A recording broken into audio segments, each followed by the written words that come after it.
Love him or hate him, Rush Limbaugh is the king of conservative talk radio. 20 million people listen to him each week on close to 600 stations across the country. He's also written a new children's book called Rush Revere and the Presidency. And Rush Limbaugh joins us now live from his EIB studio in Florida. Rush, welcome back to Fox News Sunday. Always good to have you, sir. Thank you, Chris. It's great to be here. You say that what's happening to Donald Trump right now is that the left-wing courts, the left-wing media, the left-wing bureaucracy are trying to, in your words, sabotage his presidency. Sabotage? Well, actually, I do. And it's driven by two things, actually. The first thing that's going on, Chris, in my view, it is preposterous to believe that the Russians had any effect on the outcome of voting in this country. It's absurd. There is no evidence. Zilch. Zero. Nada. The New York Times has run two stories that are basically propaganda on this, one in October and one this past week. And both stories clearly say no evidence. Nobody they've talked to has any evidence whatsoever to suggest it. The second thing I think that's important for people to remember, people that voted for Donald Trump, people to support Donald Trump, really, really believe that they were going to lose the country if Hillary Clinton won. This is not an idle thought. It's not an exaggeration. They really believe that the country as founded was up for grabs. It was over if Hillary had won, if the Democrats had another 4 or 8 years to do what they do with the judiciary and so forth. So those two things, and I think if you try to understand both of those, not you personally, but people have a much greater ability to understand Trump and his supporters if you can intellectually accept those two premises. You also use a phrase which I have to say that I only heard for the first time in the last couple of weeks, the deep state. And that's the notion that there's an Obama shadow government embedded in the bureaucracy that is working against this new president. I think some folks are going to think that's right on, and some folks will think it's awfully conspiratorial.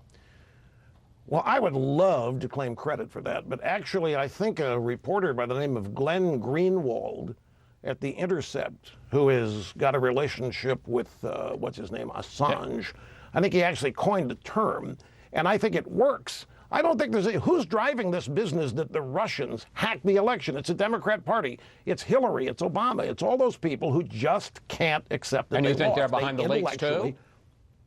Absolutely. Of course they are. They're trying. Look, if they can't win at the ballot box, you know they're down 1,200 seats since 2010. They've become a marginal party electorally. All they've got is their embeds in the bureaucracy and the judiciary, and they're pulling out all the stops. There's no question. This business that the Russians hacked the election, this is serious allegation that is impossible. The Russians could not have had any impact whatsoever on voting, either how they were cast or how they were counted. In fact, if you want to say they did their job. Hillary won the popular vote. How could they have possibly had this whole premise? And it's been driving news coverage here ever since Trump took office and even before. And you don't need any more evidence than that to suggest and to know that the left, which is run by Obama and Hillary and the hierarchy of the Democrat Party, is doing everything they can to undermine, to sabotage, and to prevent Trump from implementing his agenda. There's no question about it. I know what Trump should do. Well, I'm going to get to that in a second. But you suggest that there are some things that President Trump may be doing wrong. For instance, you've said that you're skeptical about his idea, and we heard it again from Reince Priebus, that they're going to come out with a new executive order on the so-called travel ban, and that this new one is going to pass muster with the federal courts. You're skeptical about that. Well, I'm not so much skeptical. I think they're going to do it, and I think they should do it, because the judiciary, again, is pockmarked with judicial appointees that Democrat presidents have made for years, and they're in there for life. And as we have seen in the first executive order, you know, Chris, his executive order hasn't even been ruled on. The judge in Seattle said, well, the president said during the campaign that he wanted to ban Muslims. And I said, no, it's irrelevant. They're not even using the law to try to stop the president on this. I think what the president has to do, and I was happy to see it, this rally was something that I hoped he would do. And in the rally, he really focused on domestic agenda. Look, here's the thing. Donald Trump has nobody helping him other than the people that voted for him. Obama had the media. Obama had the judiciary. Obama had all kinds of support. At an Obama press conference, a typical question, what enchants you? I mean, Obama was never challenged seriously by the media. Trump doesn't have any of that. He's got to keep his supporters on board. He's got to keep them revved up. So the rally was great. But the thing that will really make all this Russia stuff and all this deep state stuff not take hold is getting to work implementing the repeal of Obamacare, getting to work and really doing tax reform, and getting to work and really shore up our borders, because that is the primary area where people that voted for Trump felt that we were on the way to losing the country. We've even lost the definition of immigration. Immigration today, if you listen to the left, equals anybody who wants to come into the country should be allowed. That's not what immigration is. That's illegal immigration, and we ought to all oppose it. We are all in favor of immigration that determines who gets in, the quantity of people who get in, whether they assimilate or not. Nobody's opposed to that. But immigration has been defined now as people flooding the country who are non-citizens, and that's called immigration according to the culture of the left. And we're just ruining our opportunity to stay together as a people with a common culture. I want to get to this question of focusing on the domestic agenda, because interestingly enough, that's something you've been saying. He needs to focus on the key things that would improve people's daily lives. There is a columnist for the Washington Post who is no conservative, and he actually wrote this week, and I don't know whether you're going to give you a heartburn. He said, Rush Limbaugh is exactly right about how Donald Trump can fix his problems, namely ignore the political chatter and focus on the domestic agenda. But I got to tell you, by historical standards, by this point, Obama stimulus had already been passed. President Trump is pretty slow on Obamacare, is pretty slow on repealing Obamacare, pretty slow on tax reform, and there's a lot of disarray inside the Republican Party on Capitol Hill. Well, now, here I have to tiptoe. We're not talking Republicans and Democrats opposed to Trump. We're talking establishment versus Trump. Trump considered to be an outsider. The establishment doesn't want any part of Trump. They don't want him to succeed, and I would throw some Republicans in that as well. It's just the way Washington works. And this is why I think moving forward on this agenda is crucial. You mentioned Obama's stimulus.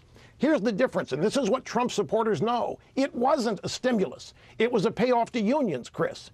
It didn't stimulate anything. We don't have a growing economy. We don't have jobs being created at a replacement level for those we had lost. We don't have anything, Obama said. He lied about Rush, the you cost may well of be premium. right. No, And this is important stuff. The people.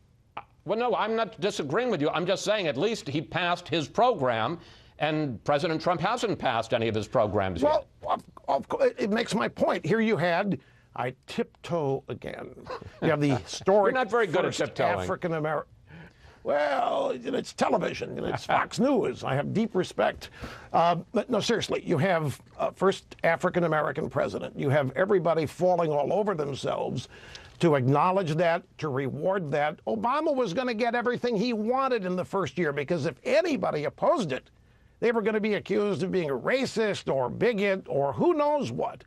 But don't ignore the substance. The voters know that his stimulus, it doesn't matter when it got passed, he misled everybody about it. The people of this country are tired of being misled. They're tired of voting based on what candidates have told them they're going to do, and nothing ever changes. Trump has a wide berth here, Chris. The media did not make Donald Trump, and they can't destroy him. But the media thinks, and when I say media, let me define ABC, CBS, NBC, New York Times, Washington Post, USA Today, LA Times, that cadre. They have a formula, they have a blueprint for destroying Republican political officials they don't like. It's not going to work on Trump. He doesn't fit that mold. They're trying to every day. It's kind of comical to watch. And my point about the domestic agenda, if he really wants to leave and I'm not interrupting. get going on it. I'm not interrupting because That's we fine, agreed. that's fine. I'm just moving you along. I want to stay on this media issue because you heard my conversation just now with Reince Priebus, and tell me what you think. When Trump sends out a tweet and says the fake media, and all those organizations you just listed are not my enemy, they're the enemy of the American people. Does that go too far? Well, again, not to his voters. His voters have thought this for the longest time. I think that there's something to it. Enemy of the people, enemy of the state, they're enemies of Trump. And Trump won the election. Trump won on substance. Trump did more interviews. He explained his agenda more than any political presidential candidate ever has in my memory. And he has tried to stick to it as people perceive it. And this effort to stop him, this is what people conclude. Anti-American, anti-this. It clearly is anti-Trump. And Trump has a connection with his voters that most politicians don't have. I understand it perhaps better than anybody in media. And that connection that he has is not anything that anybody else can break. Only he can break it. And I got about a minute left, so I'm going to ask you to keep the time on this. Is that all? As you look, no, you've been doing great. As you look at where they are 1 month in, is he in good shape? Is he in trouble? What's the state of the Trump presidency? 1 minute. My impersonation, well, it depends on who you ask. If you ask the media, they want people to believe that it's chaotic and falling apart and it's already over. Trump's defeated. He doesn't know what he's doing. And everybody's running away from it. And we've got people in the deep state trying to sabotage Trump in order to save America. I think he's doing exactly what he said he was going to do. And at the bottom line, I don't really think he's fazed by all of this. I know Donald Trump. He's a winner. He's committed, and he has intended all along to do what he thinks is necessary to save the country. So perceptions are what they are. Keep an open mind. We're only 1 month in, and he's got 3 years and 11 months to go. And his supporters have nowhere near gotten to the point where they're worried or want to abandon him. They hope he hangs in. They hope he just continues to stick it to them.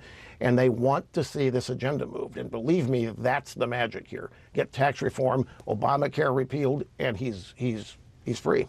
Rush, thank you. Thanks for coming in today. Always good to talk with you. Please come back. Thank you very much, Chris, and I appreciate this very much. I really do. Always a pleasure.